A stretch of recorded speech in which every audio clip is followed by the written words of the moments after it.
So then we chat a little bit behind the scenes. Now we're live. Obviously, we're not going to start with the Michigan stuff we talked about offline. Despite how important the Big Ten football for us, it's not the main event right now. In the for the rest of the world, the rest of the normal people who are not Big Ten fanatics, talk to me a little bit about the Cybertruck event that's coming up tomorrow, which is a huge deal. I think it's historical. I mean, in my opinion, you look, this is 4 years in the making. And I think, look, the reason it's important to show from a category perspective that Tesla could be successful here. Building out on the Cybertruck side. Look, obviously, it's going to be difficult to produce at scale. You won't really get there until 2025. Yep. But it's important because the thing is, like you look at like GM's call today, like Mary, they kind of like pull back a little, like relative to Cruise and just the broader EV strategy. Tesla is doubling down. Yep. So I think that's important. Too many people get caught up with, okay, what's the units for next quarter? That's not the focus is this could be another growth driver as you go into 24, 25. You don't know where ultimately Cybertruck leads in terms of other vehicles. And I think it's very important from a spec and pricing. 60 to 80K, 60, 65 would be a kind of sweet spot, as they come out. Yeah, I said 55, but at Mhm. 60, it's still going to be competitive. And you'll At get tax base, rebate. Remember yeah. the tax rebate, yeah. You think they'll sell all the massive amount of pre-orders they got for that truck? It's I definitely going think to be 40%, it's probably 40% conversion. that's a million trucks. 800. So let's say like 800,000, 900. It would probably be about conversion. And when you think out for the next 2, 3 years, and that's why Tom, like, okay, does this move the needle in 24? No. Yeah. But our view of Tesla is always you have to look out 2, 3 years. The question in my mind is, we were watching Super Bowl commercial with all the concept vehicles from the big three and the Germans. It seems to me that they went backwards and Tesla progressed. So it seems. Do you feel like the gap is getting wider between Tesla and the rest of them? Well, look, I think BYD, right? Like, they're obviously Yeah. clear as combat. But when you look at what's happening on European, within US, broader EV, I think that's the important thing here. It's a little like fork in the road where the scale and scope are hard to produce, right? And I mean, we've seen that firsthand, like Tesla, Rivian, and this is important. It's important. It's also important, like just to have a new vehicle because you go down the road sub 30K. Do they eventually have like pseudo SUV come out? Like it's important that they do refresh, as a Yeah. overall vehicle launch. But you see, I also agree with you. BYD is the clear emerging number two. Mhm. It's not the Europeans. It's not the big three. No, it's Uh, definitely BY, and yeah. seeing it firsthand in Asia and China. I mean, look, what BYD has done is super impressive. And see, I guess where And they're like actually fully integrated, right, Dan? they're Like fully they make, integrated. yeah, they made the whole Yeah. thing. Hmm. And they have some top tier engineers and what they've built there. But where I disagree is everyone's like, oh, it's BYD or Tesla. Okay, take a step back. Even if you go from like hyper penetration to just strong penetration EVs. Okay, so you don't go to 40% of autos, you go to 20. Yep. Look where you are today. Like there's gonna be many winners in that 1 to 2 trillion that's spent. Yeah, it's not gonna be one company that's selling Why the not? entire market. Yeah. But that's what. But Tom, too. Like I think sometimes like that's my. It's like disagree sometimes. Like on it's viewed as like, oh, Yeah. you like that. It's like Well, no, I can't like hamburgers and pizza. well, you I cannot can't on, like on I Twitter. You can't like can't on Twitter. I can't like rosé and cabernet. Well, that you can't on Twitter or X because there it's very binary. You either But again, with us or you against us. but but I love it. I love the engagement. lovers, haters. I love the dialogue, right? Like it's like Yeah. I think it's like it's a super interesting time. Just forget the stocks in terms of like disruptive tech. I mean, when you Yeah. think about what's happening in AI, what's happening from the godfather of AI, Jensen, what we saw with Microsoft, even last week at the I like the OpenAI. names you coin. Everybody has a name with you. It's like the godfather of AI. Look, the Messi of AI, as we all know, the Messi of Yeah. AI, That Palantir. caught No, on super strong, that Messi of AI. That went but I crazy. think but I think more and more, it's like even like when you look at like it's important, like Palantir, and I talk about it, like the purest play AI story from a use case perspective. And we've talked to dozens of enterprise customers. And it goes back to the whole like the haters that just paint these things because they haven't talked to customers. Like we've been at Yeah. Palantir customer conferences. We go to Microsoft events. We go to cloud events. I spend time in Asia, 2, 3 times a year. And I think that's why I always say, like, you can't call stocks just on spreadsheets from your 10th floor in Park Ave or wherever. You got to see it and talk. Yeah, look, Aswad the Modern, who's one of my all-time greats in valuations, he always talks about the fact that it's fundamentals and the story. Whenever Exactly. somebody is over focused on one specific side, they miss out on the total valuation scope of the company. Talking about Palantir, which is that Messi of AI went like super viral. You're now associated with that nickname. So when you talked about it, the stock immediately jumped from $18 to $20. That was in July, end of July. So far, we're already at December, pretty much, right? The stock is still at 20. So, do you feel the fact that even though the hype around this kind of fizzled out, and now it's just a regular level of interest, and the stock hasn't crashed or pulled back, does it prove that to you that Palantir is getting out of that retail hype zone into more kind of a blue chip Well, area? I think I'm going to tell you personally, institutional interest is growing. Mm. Like and it goes back to like, the way I am, like, I don't focus on a stock in the next like few months. My view of Palantir is okay, 2, 3, 4, like where's this going? Yep. You look at like AIP, like just in terms of like where we are from a penetration perspective, enterprise, it's just starting. Oh yeah, I agree with that. I think people misunderstand LLMs in general because of OpenAI and ChatGPT. People have a little bit of a misunderstanding how huge large language models AI is going to be, and they don't understand.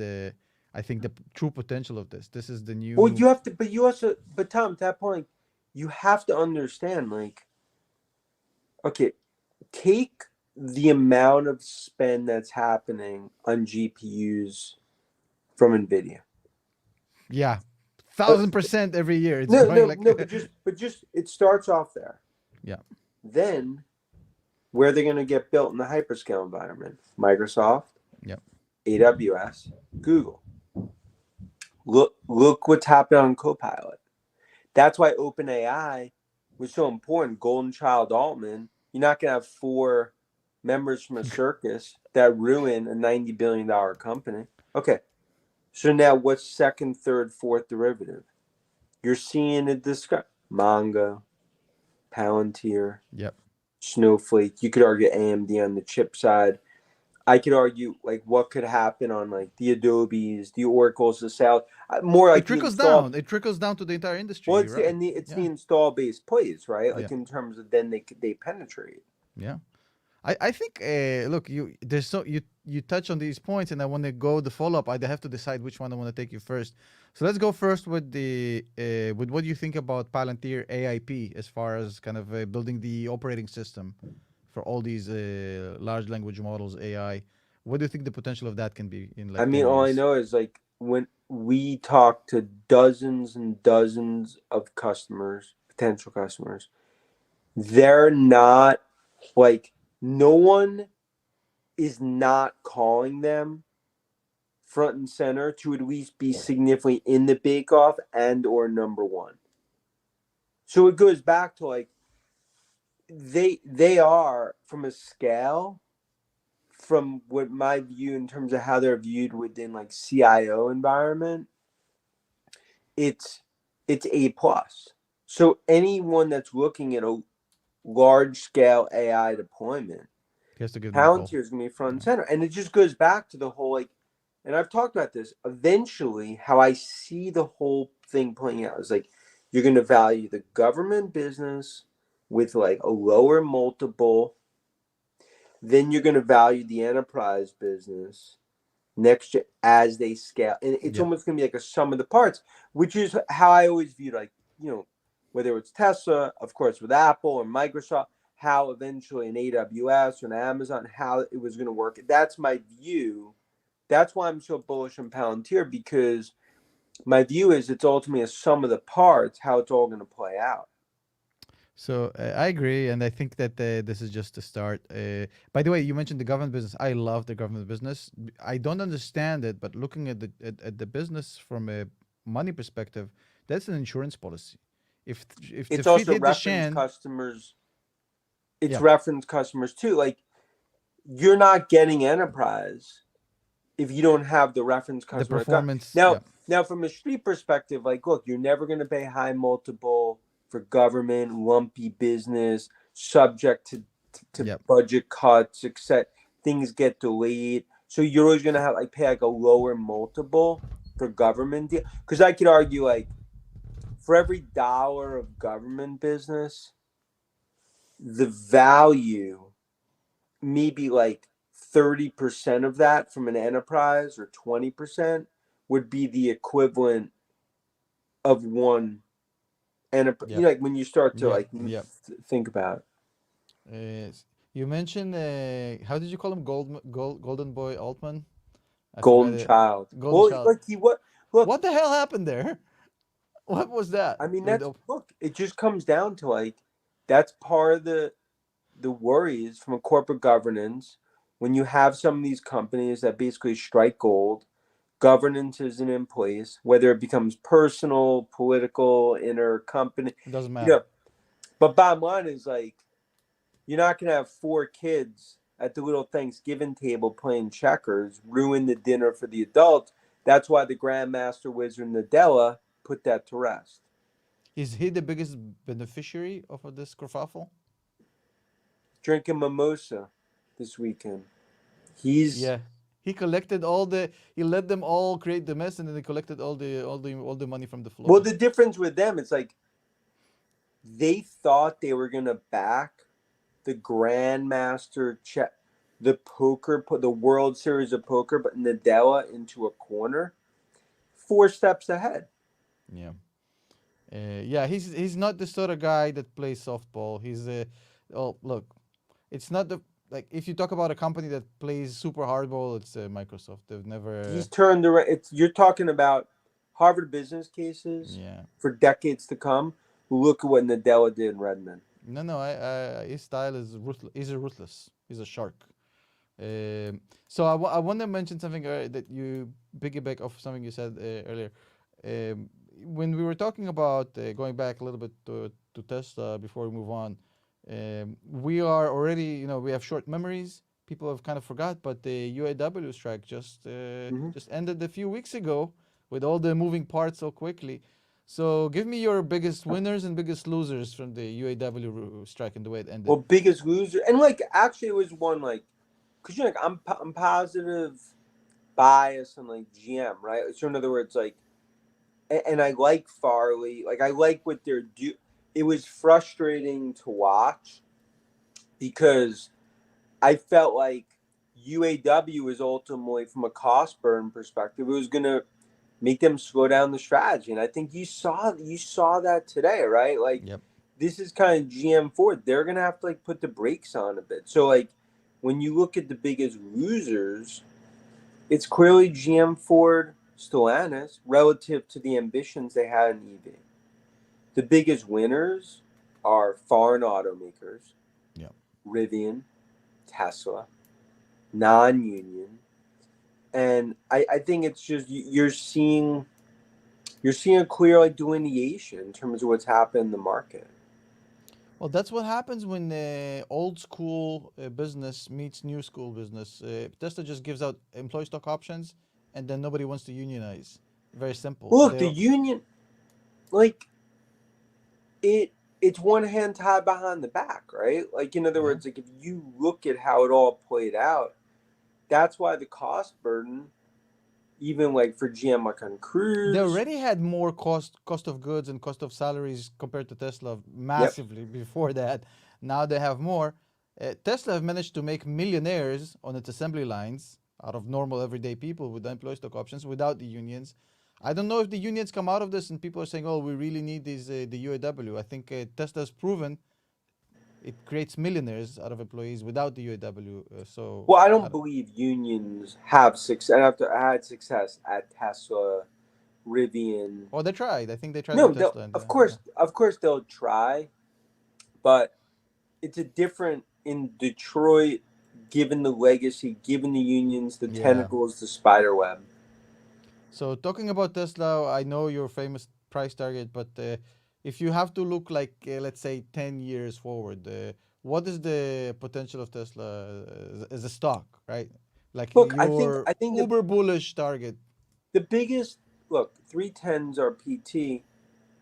The biggest X variable, like if you're super bull, and Kathy talks about this, it's can they figure out FSD? Because if Oh, FSD and what I view as like the AI piece, yeah, that's that's the golden goose. Like that's the key to that next fate. You know that I mean, like, oh, yeah. Kathy talks about robo taxis and that. Ron Barron talked about it No, many times. but like what Barron and Kathy talk Mm, about and others, yeah. it's that's the golden goose. Um, yeah, Ron Byrne, the way he described it in his mind is like Tesla wins FSD, which is more likely than not given the circumstance. Mm-hmm. So if Tesla wins FSD, I think the only stoppage to that is that FSD is just literally impossible at level 5. But assuming it's possible, I think Tesla will get it. There's no second place or third place. Nobody's even close. BYD is just not even trying as a statement. One Waymo and obviously Waymo. Yeah. Yeah, but their mileage is so inferior compared to Tesla. Yeah. So if Tesla, so more likely than not they get it, and if they get it, what Barron is saying is like, look, this is going to be the operating system of every vehicle in the world eventually. If they get it first, it's going to be cheaper to license this thing as an automaker than to build your own. Well, from an OEM perspective, because it's Yeah, almost like if you think about the concept, supercharger. same I problem. no look. I think with the supercharger and like what happened with GM and Ford and Hyundai and everyone else, yeah, everyone's like, oh, what's it doing for like this quarter, next quarter? No, that's not the way I view. The way I view it is that it shows you're the only one that basically built it. Others need it, and that's essentially what they're doing on FSD. Yeah. I agree with that. I want to talk to you a little bit about for the time we have left. We have seasons coming up, the Christmas shopping coming up. Usually, it's a very good time for retail, good time for the market. What are you seeing from what you're hearing from the street about what's going on? Like companies like Apple, they make the entire they double their annual revenues in the Christmas. So what's going to happen with this season? Do you think? I mean, we've talked like it's gonna be, but and I think you saw it coming out of Cyber Monday, Black Friday. Like it's bullish street numbers. You've seen them come up like better than expected. That's why I believe you continue to see this rally into year end. When you look at Apple in terms of iPhone 15, like despite all the doubters, haters, Yep. like you haven't had cuts in the supply chain. So what that indicates is that demand is pretty much what they expected. And look, and I think overall, as we go into next year, you're starting to now see investors that use the 22 playbook errantly in 23, maybe kind of like recalibrate and start to look at like, okay, what are the technologies? Who are the winners? What am I willing to pay? Relative to valuation. But look, I just go back to like, I believe we're in the beginning of the next tech bull market. Uh, I want so there's I pull up. I want to use the last 10 minutes we have for questions from my community. So I Great. have them prepped in advance. Uh, some you don't have to answer this, but somebody one of my community members asked if it's okay for him to name his first child the green tidal wave. I think I give you the permission. I know. It's and part and Tom, like part of it is like it's one of those where I feel like there's so many investors where they have a certain like kind of like what I mean, like they just look at things like, no, this Yep. is how. And I think what's starting to happen is whether it's Tesla, Palantir, Microsoft, Apple, MongoDB, Zscaler, the LeBron of cybersecurity, Palo Alto. You're starting to now see maybe different views of them. Phil is asking, what do you think about Rivian's future and potential? Look, I mean, the future's there. The problem is just scaling is going to be the issue for them. I think they've gotten past some pretty big bogeys. Obviously the capital raise, that was a big sort of gut punch, I think, to many investors, and you saw that. They're going to be a survivor. Like, demand's there. It's just they have to do it clean, and communication needs to be tight. Yeah. That's been the biggest problem with Rivian. Rivian's almost like a kid where you're like, okay, the report card, where's the teacher needs to speak with me part. Like, what I mean? You're always Yeah. waiting for the bad news. I like them personally. I think I like the management. I like the product.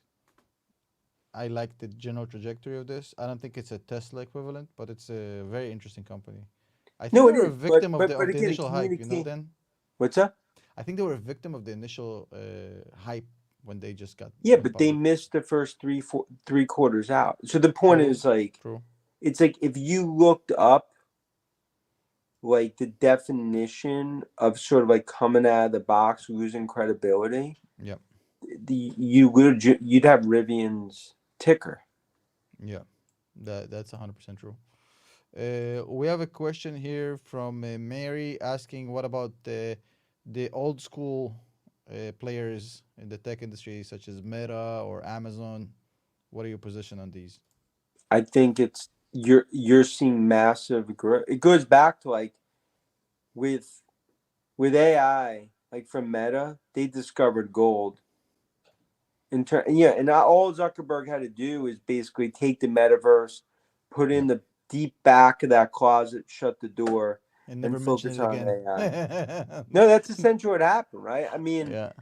like you look at it, you look what Amazon's doing. Look at if you look at their conference in Vegas, like it's all about cloud, AWS. I think Jazzy's doing a great job Yep. there, following the kind of lead of Microsoft. I think you're going to have significant M&A, and I do think the narrative in 24 is going to be like, okay, it's not just these seven. You're starting to see a broadening out across tech, small, mid cap. Yeah. Look. I'm a simple guy. If something is not broken, I don't try to fix it.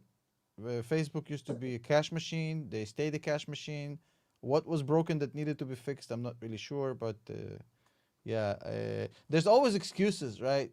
Why he did it, but the fact that he never mentioned it since kind of proves that he knows it was But it was relative to that time, and I think it's important when companies they like look when Nadella. I'm just giving an example. Like when Nadella came on, Bomber, like his parting gift was like yeah, acquired Nokia handset. Nadella comes in right away. He's like, "This is a disaster. We're writing it down. It's over. Done." Yeah. Yeah, I think it's important managing teams that recognize it, rip the band-aid off, and end it. We have a question here from Darby. Do you think that the FTC can put a real tent? I don't know why it says tent, but I think they mean delay the growth of the big tech push towards market dominance. That's I think they're talking about Lena Khan here in the FTC. Yeah. Black eye after black eye after black eye. I mean, the point is like the FTC and Khan. I mean, they've lost every battle, and I True. think ultimately big tech is even more emboldened to do bigger deals. I think that's a narrative that's going to happen. That's why I think Microsoft Activision was so important. So it's very important across for big tech, and I think it's one where the when you look what happened with FTC and Khan, I think it started off as a big risk, but it's ultimately resulted where now you're starting to see more emboldened from an M&A. Yeah. Uh, you have a question here that I've never heard before from Rob. Who is the next Tesla? The And first look, time I heard this question. but no, but I view it as like you'll never have. It's almost like you're not gonna have like a next like Apple or Tesla, right? Like it's like It's you're like the talking next about Michael Jordan. It's not gonna happen exactly again. next month. Yeah. But I do believe like it's the next level of innovation that everyone's trying to figure out, and I think that's why like things that you know Rivian's doing, some of the European players, VinFast has done in Vietnam what they're trying to do. I mean, like, look, they're trying to replicate the strategy because of just how successful Tesla's got. Even go back to like tomorrow. There's not one individual within the auto industry around the world that's not watching Cybertruck tomorrow. Everybody we've seen try this over the past 3 years failed. I can give you names: Lordstown, Lucid, and Nikola. Everybody who To tried this. scale, like look, as some of my stuff I've seen, 30, 40 factories around the world, like it's hard and expensive to produce vehicles. Yeah. Um, Question from the YouTube audience before I did the community. Let's do some from the YouTube audience so I can put it up on the screen here. So Shintok is asking, do you invest in China, Chinese yep. stock? Look, I mean, I think like, and Chinese stocks, I think, in my opinion, overall are way oversold. Like I think the biggest regulatory worries, I think, are mostly in the rearview mirror. Now, there's always a fear about what's going to come out of Beijing. I think the Baba situation, because of the cloud spin, that was a huge disappointment. Yeah. Because I think the cloud spinoff was something that was very important. But I think overall, I actually think China tech, there's a lot of opportunities if you pick the right names. But that said, like you gotta be careful in terms of obviously some of those names. I stay away completely for one reason, because I can't quantify risk in China. It's just too much unknowns between the bureaucracy, the political environment. Of The, course. it's just so much risk that can't be quantified, like the way they canceled IPOs or But that's why but Tom, that's why you've had more investors that maybe before they'd own China tech, they own US. There's a huge shift, huge money inflows yeah. that have gone from China tech to US tech. Uh, I think that there's always been a flight towards safety, and when Chinese tech, it's the same with the U.S. dollar. Chinese tech falters Yep.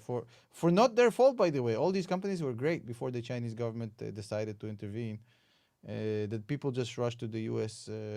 Mm. Um, so one last question, because we have 1 more minute left, and then I'll Yep. ask you a prediction for the playoffs. Uh, Ricardo Valdez, I don't know if he's related to Juan Valdez from the coffee. He's asking you if you're concerned of potential unemployment number coming in the first of 2024. When you see in the graph all major cities, you see a curve moving up. So any I think concerns of it's up, but unemployment? I think ultimately, look, it just goes back to you'll see it tick up, but you're still looking at a soft landing, right? Like I mean that essentially Pillsbury Doughboy like soft Yeah. landing, right? Look at the GDP numbers. Dude, It's it goes back to like, you look at Northman Trader, any of the other ones, it's like some of those, great Twitter accounts follow. it's the beauty of the U.S. economy. You can hike rates for 11 times in a row and get 5% annual GDP. Yeah, no, it's true. And I want to my predictions. Go Blue Michigan. I think they Let's beat separate what we want because I know you are the most pro big. Michigan Penn State fan I've ever seen in my life. So Okay, not what but you want to no, happen, what you think will I'm a happen. college football So aficionado. give So me I your think four. The committee, which four? my four Michigan. I think Washington beats Oregon. Ooh, twice in a year. Okay, so I do. I'm a huge Bo Nix fan. Probably wins Heisman, but I think Washington Yeah. beats Oregon. Just given Penix, what I see. I think Georgia, because of the goat Bowers, I do believe they beat Bama. You think Florida State or Texas? Who And gets I four? and my view is that like, look, I think Louisville could be Florida State, and if that happens, maybe a Texas. It looks like a Texas probably gets You think in. Ohio State can get in there? No, I think Texas or Bama would leap them. I ultimately think that in the national championship, you have Georgia versus Michigan, Yeah. and that's gonna be a tough game. But and then Georgia think is about it, still tough. They're a still year tough as from nails. now, we got 12-team playoff Oh yeah, that's it. So wait, so if that's the case, so it's gonna be Georgia in the finals, obviously, because number four nobody's gonna beat versus Georgia. Michigan beating Washington, That's a classic. and that'll be a Uh, classic game. and I think Georgia is the heavy favorites in that They'll game. be heavy favorites, but if you look at Michigan, look, I think that's it. That's a pick 'em. I mean, I know Michigan be underdog, but I do believe that that Michigan could win that game, just given the nature of their team, that offensive line, and obviously, some of the, I think some of the best DBs out there. From your mouth to God's ears, Dan. Thank you And then so I do much. believe I think Penn State, Peach Bowl, potentially Bama, Missouri beats them. And I think, look, we go into a top five next year where you have Ohio State, You need a new Michigan, Penn State. coach. Franklin isn't it? I No, don't like him. Franklin's a great coach. You have a I'm great. going. I'm leaving. Yo, so look. So By the way, I best got. defense in the NCAA, NFL quarterback. You have a great team coming back next year. Yeah, but and I think we will have a new offensive coordinator. Yeah. So look, thank you so much for everyone joining. There's 1,000 people in the chat. So first of all, go follow Dan on X. He posts some of the coolest stuff. Give him some love on And his again, on. any good feedback, bad feedback, I usually don't Yeah, you block engage with you. everybody. You I don't engage. It's block all, people. look, You I yeah. like Tom. I like dialogue, right? Like it's like I like hearing it. And I respect that a lot. Dan, thank you so much for stopping by. Shout out. Everyone, have fun and Uh, enjoy Cybertruck tomorrow. See.